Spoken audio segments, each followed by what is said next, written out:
and Is mostly mine Latin. Castilian or Castilian? How do you say it? Castilian. Yeah, Castilian. And it's Josefina, actually, but that's okay. Oh, Josephina. Okay. Josefina. Oh, Josefina. Okay. But who the hell cares? No, this is all good to know. Yeah, Ron, talk to us, man. Tell us your inspiration behind the script. I'm taking pictures. Good. I read a short story in like I said, I was looking for something that would be kind of contained that I could do here at the house, and I read an article in from an English story about this guy who woken up out of a coma. He'd only been in this coma for like a couple of weeks, but when he comes out, he claims to be like an entirely different person. And it was almost like a chrysalis in a way that he was almost like reborn through this process, like a completely changed individual. So I thought, okay, that's a fun little thing to deal with, and get the reaction of the family, and how he goes about trying to live his new life, and also explain to the people like what sort of Oz he was in when he couldn't wake himself up. Cool. All right, Ron. If you walk through the picture, you have to at least wave. Okay, well. All right. New rules, Ron's assistant. All right, yeah, okay, guys. Well, you heard Ron. He said he'll be having some company, so just pretend like they're watching you. All right. Any other questions or concerns? Are we good to go here? Speak now, forever hold your peace. All right, room whenever you're ready. All right. My name is Tuna Boat by Ron Mead. Exterior Annabelle's car, day. Annabelle, 20s, is driving her beater Honda over the hills towards Malibu. She's the kind of girl who doesn't like to say no, which makes her popular with friends, lovers, and Jenny Craig. She's pulling on a company uniform and talking on the phone. Yeah, I'm almost there. Josefina, the catering company boss, on the other end. You're not even there yet? You said 1:30. 1. I said 1. I'm getting close. Says I'll be there in 5 minutes. Listen, Annabelle, do not screw this up. These are the richest clients I have. They spent a shit ton of money with me. Don't worry. You got your best girl on it. My best girl would not be 20 minutes late. I'm pulling in the driveway right now. She stomps on the accelerator, speeding up the canyon. This is your last chance. If I lose this customer, you lose your job. Got it? I'm walking in. Talk to you later. She tosses the phone aside. Thanks a lot, Tony Robbins. Exterior Higginbotham home, later. The front door opens, revealing Marissa and Lazarus Higginbotham. Annabelle stands by awkwardly trying out her good girl smile. I was beginning to wonder if you'd show up at all. There was traffic in the canyon. I think Jack Nicholson attacked somebody. You're wearing that? Her uniform has a floral vest and matching bow tie. We call it Caribbean Fiesta. I'm sure I said formal. I might have another shirt. Just forget it. They step aside. Annabelle scoots in. Interior living room continuous. It's not a mansion or anything, just a comfy beach bungalow with high ceilings and wood floors. Marissa, 40s, has the sort of demeanor rich people get when they're constantly disappointed and/or aggravated by lesser mortals. Snob, bitch, both. Her husband, Lazarus, 50s, has a quieter rectitude, which bespeaks old money. I heard it's a family reunion. My nephew, Michael, is out of the hospital. Oh? He was in a coma, a dreadful thing, 8 years. But he's back now. Isn't that right, honey? It's a miracle. God delivered him back to me. Us. We have you set up outside. He leads her toward the back of the house. Exterior pool patio, continuous. Tropical plants, comfy chairs, and a shimmering pool. Annabelle and Lazarus walk outside. He leads her to an outdoor kitchen behind a long serving counter. There's a very pro bar set up as well. You should find everything you need here. Wow, looks great. Is that hot tub for anybody? She elbows him in the ribs, but he's too stiff to get the joke. Yes. Well, let us know if you need anything. Marissa sticks her head out of the slider. Laz, the florist is here. She wants cash. Laz Be pats his right pocket. there. He follows her inside, leaving Annabelle alone. She starts setting up the bar. Later, Annabelle is wearing an apron and slicing lime. She doesn't notice, but Castilian is sitting at the bar watching her. How about a shot of Jack? Annabelle turns in surprise. He's good-looking with a suave smile and a mischievous spirit. She grabs a bottle and a glass, puts them in front of him. Coming right up. She pours. Are you the No, I'm Castilian. Castilian? Wow. He gives her a flirty smile and a wink. It's nice to meet you. Nice to meet you too. He toasts, pounds the shot, leans in conspiratorially. Have you heard No, about what? about Michael? What about him? Give me another shot and I'll tell you. Annabelle tops off the glass, leans in, all ears. He's nuts. Really? Oh, yeah. He used to be one of these, type A's, hard-charging executive, ruthless. The type of guy who gets a heart attack before he's 45, You wouldn't believe what he's like now. Like what? He taps his empty glass. Annabelle takes the hint, tops him off, and he gulps it down. First off, he doesn't want to work anymore. I like him already. She pours another shot, but this time she drinks it herself, burps. Says he can read minds and see the future and move things with telekinesis. Goes around telling people that he's got a new name. Calls himself Tuna Boat. Tuna Boat. You believe that? But that's not even the worst of it. She pours him another shot. This time without prompting, he downs it. He was having an affair with that old fossil in there. Marissa? She's none too happy with Michael 2.0, I can tell you that. That's terrible. I better get going. I promised Ann and Uncle I'd mow the lawn before everybody got here. How about one for the road? Poor gulp. Then he exits around the side of the house. Just then, Marissa and Laz come outside carrying a couple of large floral displays. Just put it on the table. Marissa places her vase on the bar. Now, Annabelle, I want to tell you something very important. Michael's doctors have him on a strict medical regimen. Any deviation could be extremely harmful, maybe even put him back into a coma. So when you meet him tonight, no alcohol. Very important, no alcohol. Understand? Club soda's in line. Got it. She gives her a double thumbs up. Is he here now? Just then, Castilian comes around the corner of the house pushing a lawnmower. Oh, there he is now. Michael, what are you doing with that machine? I'm gonna mow the pool. Doesn't the gardener do that? Don't worry, Laz, I got it. He starts yanking the start cord. It only sputters. Michael, stop that. You're acting foolish. I like acting this way, and I told you. My name isn't Michael. It's Castilian. Castilian Tuna Boat. Annabelle is wide-eyed as she connects the dots. Castilian? That's not even a real name. It's an ethnic region in central Spain. I demand you stop this immediately. Just because you've suffered an episode gives you no right to parade around making a spectacle of yourself. What will people say at the bank? I don't care. I'm not going to the bank. Not going? But Daddy has a lovely position waiting for you. Isn't that right, Lazarus? Corner office, VP. There, you see? I'm not going to the corner office in the bank because after I mow the pool, I'm going to Bora Bora to be a pearl diver. He yanks the pull cord some more. Annabelle smiles discreetly. Lazarus, he obviously needs his medication. Do something. Right, of course. Lazarus takes Castilian by the elbow and tries to lead him toward the house. Come now, Michael. Let's get you ready for the party. But he yanks his arm away. Don't touch me. I've seen what you do.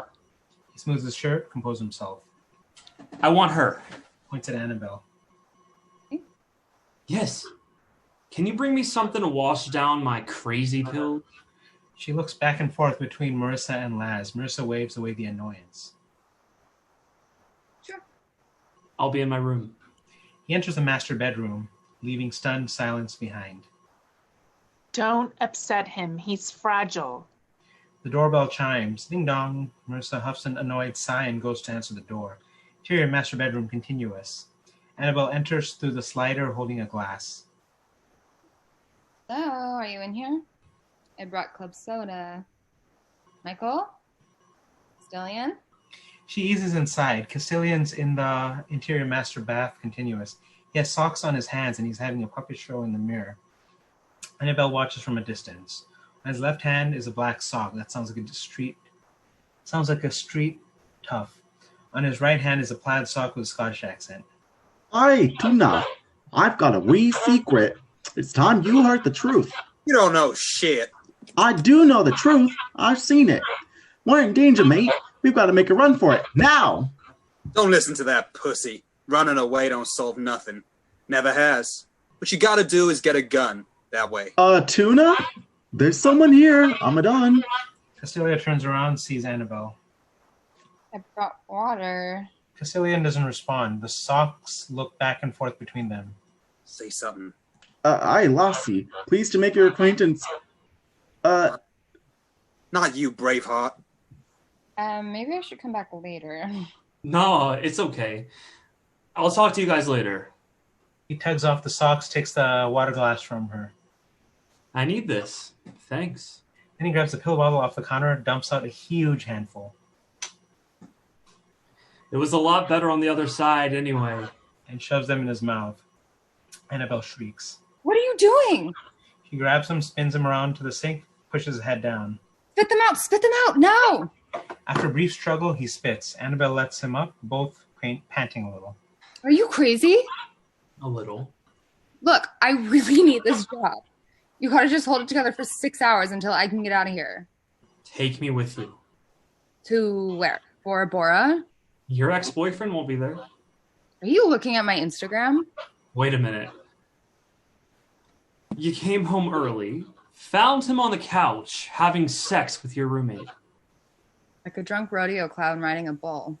She's fatter than me. And why stay? Get out of there and take me with you. No, Marissa will get mad and Josefina will lose the account and I'll lose my job and my life will turn to shit. Castillion turns melancholy. I'm sorry if I bothered you. You don't have to worry about me. She relents a little. I'll help you if I can, but you gotta promise me no more craziness, okay? Kiss me. What did I just say? I haven't kissed a woman for 8 years. It'll help me calm down. Annabelle rolls her eyes, huffs a sigh.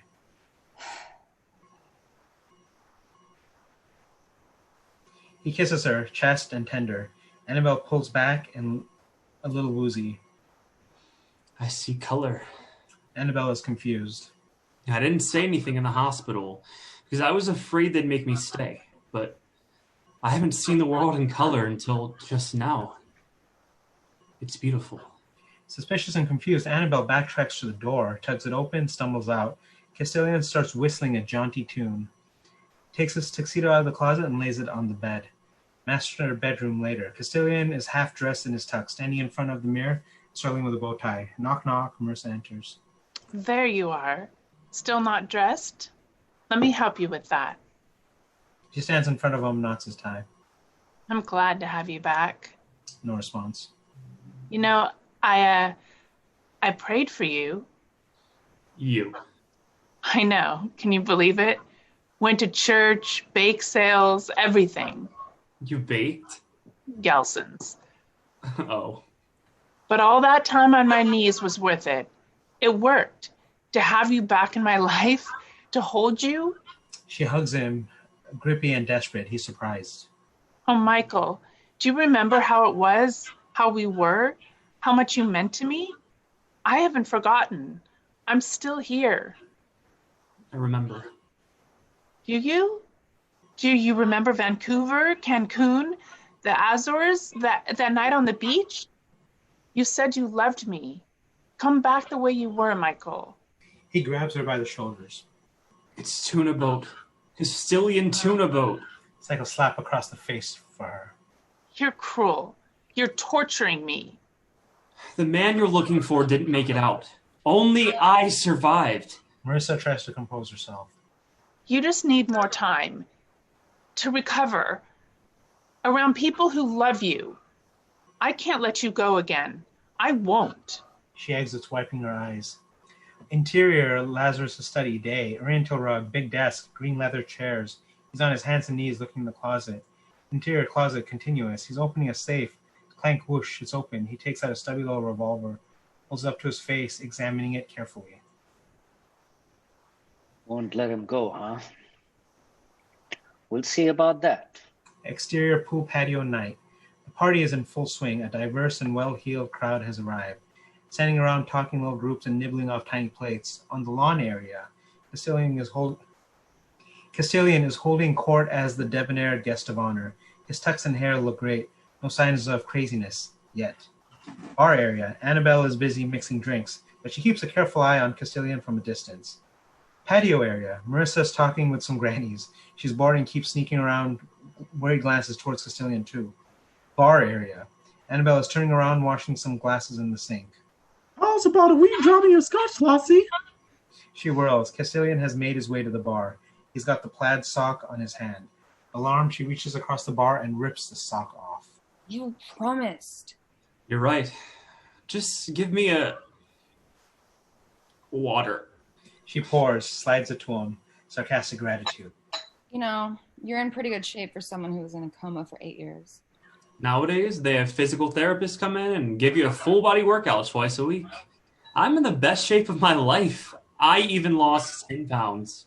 Thanks, Obama. He raises his glass and takes a swig. By the way, who's president now? Then Lazarus bullies up to the bar, sits close to Castilian. Pour us a gin. I'd like to toast to my nephew's good health. He's more bellicose than he was earlier. Roomy-eyed, drunk. Castilian is wary, tries to get away. I should go say hi. Nonsense. Where's that drink? She pours. Castilian fidgets with the plaid sock on the bar. Must be a shock, waking up after all that time. I know I was shocked. Marissa seems pleased. It was better between us, her and I, while you were gone. I think you know why. I killed that man. Say again? It's the only way they let me go. That's why I was gone so long. It took me years to find him. But he's dead. He's never coming back. And what's this?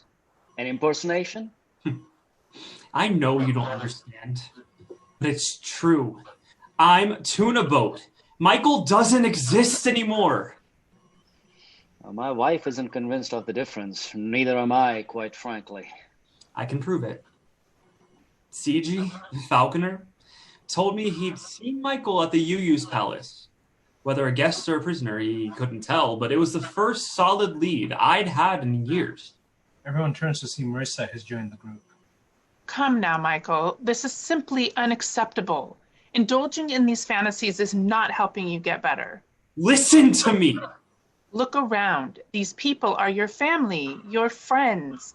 They're here to celebrate your recovery, not listen to a bunch of your overwrought fever dreams. Castilian looks at the assembled crowd, turns back. The only friend I have here is Annabelle. Annabelle is wide-eyed and shocked, backs up, arms supplicant. Is this part of the service you offer? No, You take advantage of sick people? For what? Kicks? Money? It's nothing like that. Oh, tell him then. Tell him his friendship doesn't mean anything to you. That you're just a servant doing a job. He's delusional, and that he should come back and face reality. Tell him. Moment of truth shots here as we looked around at the hushed silence awaiting Annabelle's response. I think you should hear what he has to say. Get out. Annabelle collects her purse, also tries to secretively empty a cup of tipped dollars, even though everybody's staring at her. She slowly walks towards the door. She looks around the yard, searching for a glimpse of Castilian.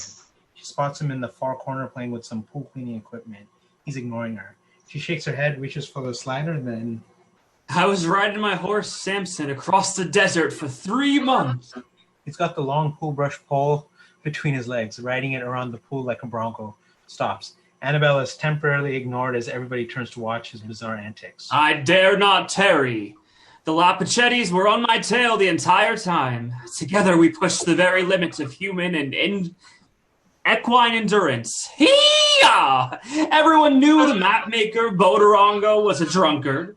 But what choice did I have? I gave him the last of my silver. It was blood money anyway.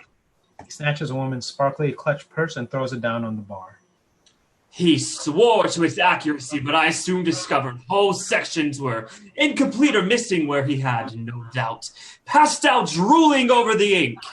Insert quick shot of Castilian pretending to be passed out at one of the tables. Back.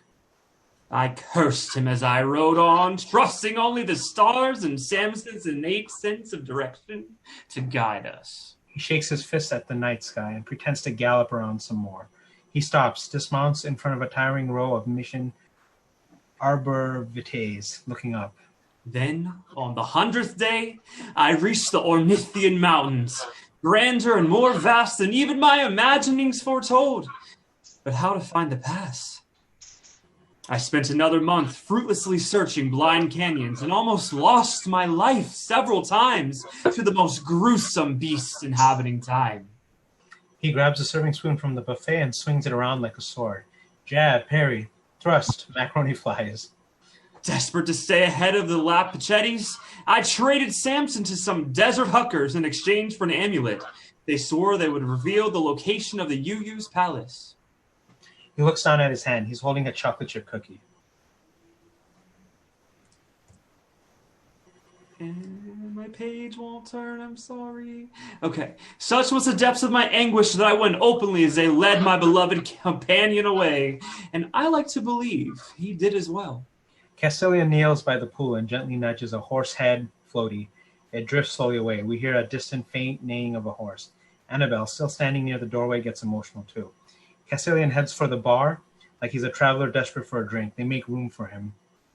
He stares them all down, begging them to believe his fantastic tale by force of will alone. I had no way of knowing if the huckers were telling the truth. They're noted liars. He takes a woman's wine glass and gulps it down. But for once, they were true to their word.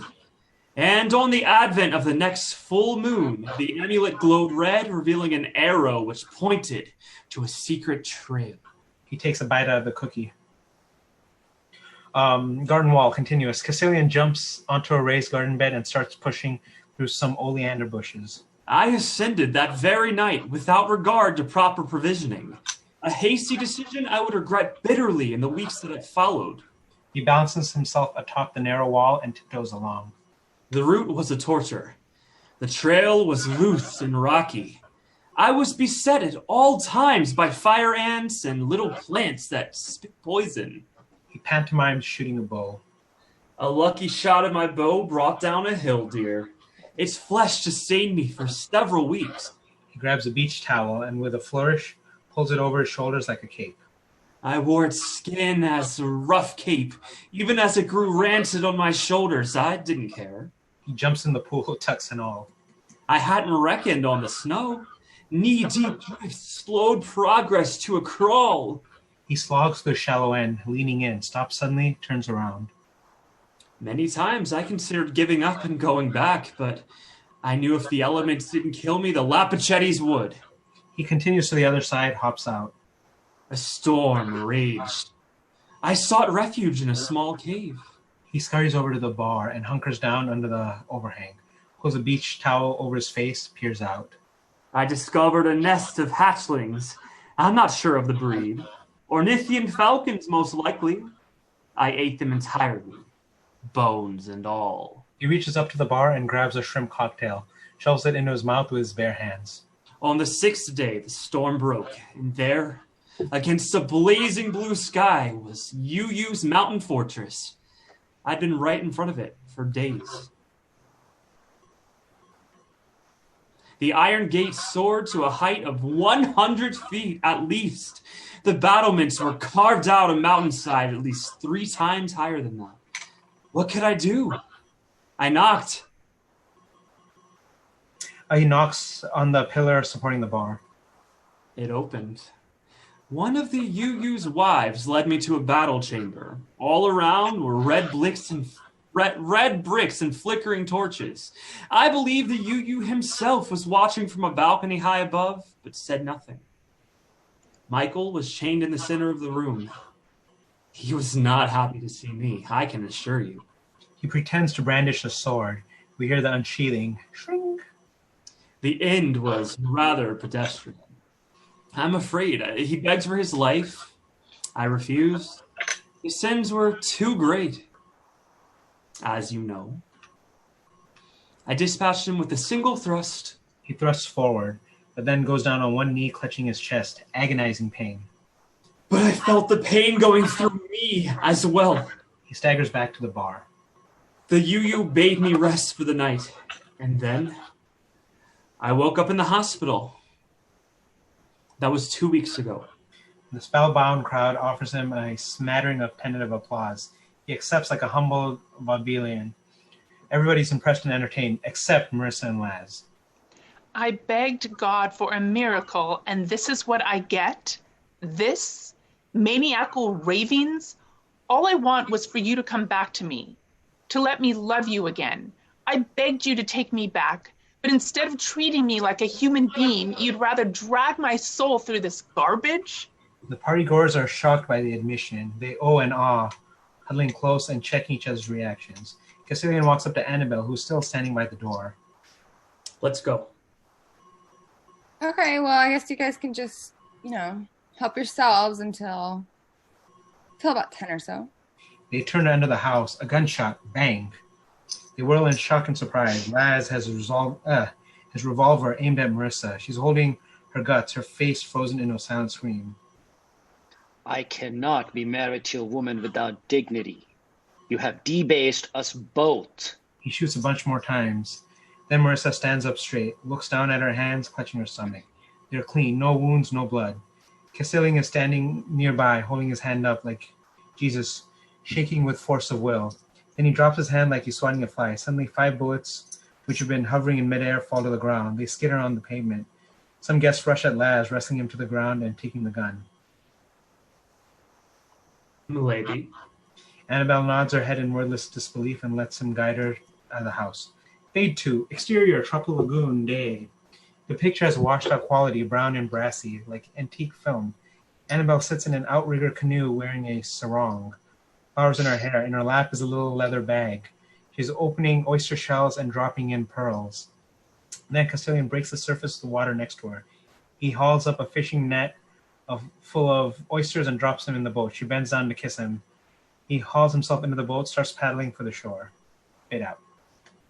All right, good job, guys. Yeah. Oh man, I would love to see with this one. I was trying to see what Justin and Jamie look like together. So hopefully we get more of that in the future. That was, and then that was cool. You guys, the voices, the props. That was cool.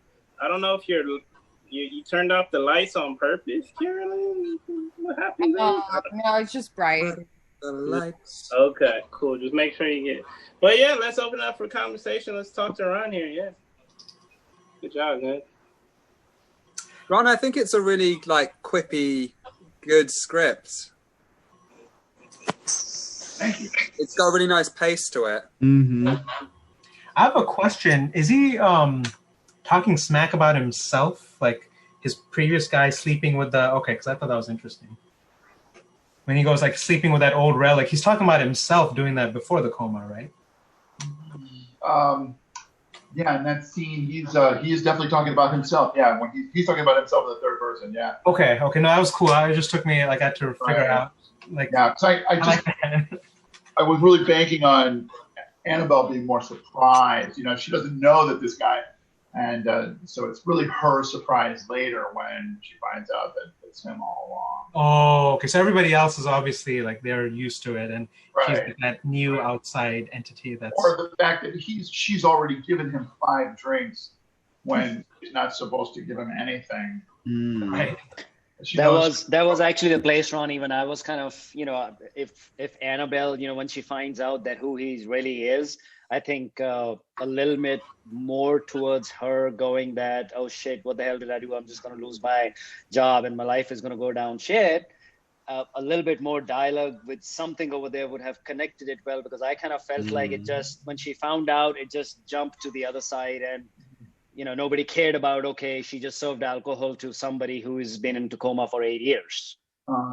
Interesting. But then at that point as well, she doesn't know if he's playing with her or if he's being serious. No, it is when Marissa comes and tells Annabelle, and when she says, oh, look, there he is now. It could just be a visual thing. It could be like easier, because I had that problem a lot too, where like I'll write stuff and I'm hoping it'll make more sense when you actually see it play out. So who knows really until it gets filmed, maybe. I was hoping she really wanted. It was a secret. She didn't want to confess to Marissa right then, So she's hoping she can kind of skate through it without getting caught, I think. Right. And I love that Annabelle gives no fucks. Like, she really doesn't care about this job. Right. She doesn't want to. This is her last chance, so she's just like rolling with the punches, maybe. You guys did a fantastic job, by the way. I thought you were terrific. I mean, especially given the technology and everything and all the different looks and stuff. I mean, really, really, really great. And that's the ending is really hard. I didn't know how in the world you could manage it. But I actually loved the ending. It was actually very good. Right. Yeah. They ended up together.